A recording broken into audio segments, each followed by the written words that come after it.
In a quiet little village, surrounded by golden fields, there lived a crow named Arko.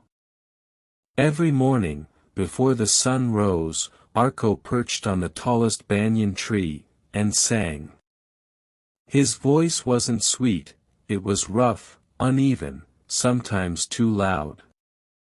But somehow, it made the whole village come alive. The farmers smiled, the children waved. And the breeze carried his voice across the fields. Arko didn't have the prettiest song. But it was his. And he was happy. One day, a flock of colorful parrots flew into the village garden. Their feathers shimmered like emeralds. Their voices, soft, melodic, beautiful. The villagers stopped to listen. The children clapped in delight. And slowly, Arko's loud cawing was forgotten. From his banyan tree, he watched them. And whispered sadly. They're so beautiful, and I'm just, black and noisy. For the first time, Arko wished he wasn't himself.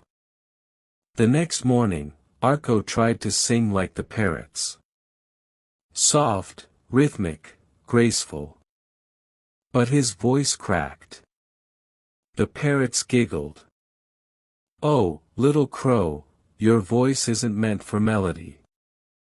Ashamed, Arko stopped singing. Days turned into weeks. No one looked up at the banyan tree anymore. At night, Arko stared at his reflection in the pond. Dark feathers, tired eyes. And whispered. Maybe they were right. Maybe I was never meant to sing. One stormy evening, rain poured over the village.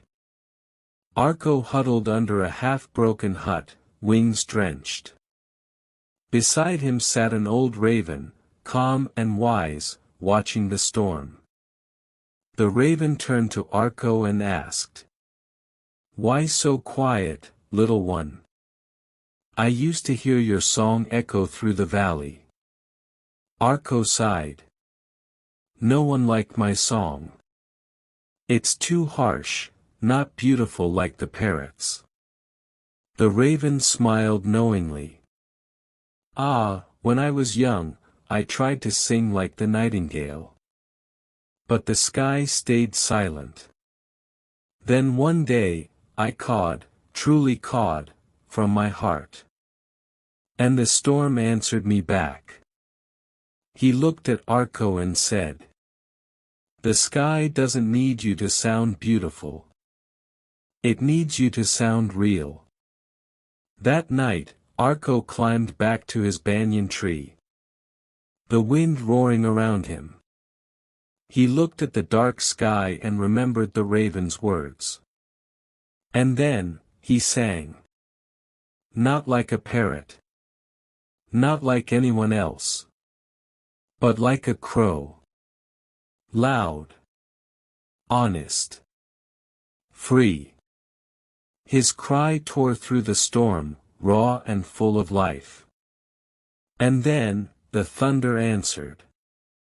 The wind danced. The rain sparkled around him. It was as if the whole sky had been waiting. For his song. For the first time. Arko wasn't afraid of his voice. When morning came, the storm had passed. Golden sunlight touched the wet leaves. And there, on the banyan tree, sat Arko, wings spread wide, singing again. Not for the villagers. Not for the parrots. But for himself. He had finally remembered. He didn't need to sound perfect. He just needed to love himself first. When you stop trying to sound like someone else, you rediscover the beauty of your own voice. Love yourself first. And the world will start to hear your true song again.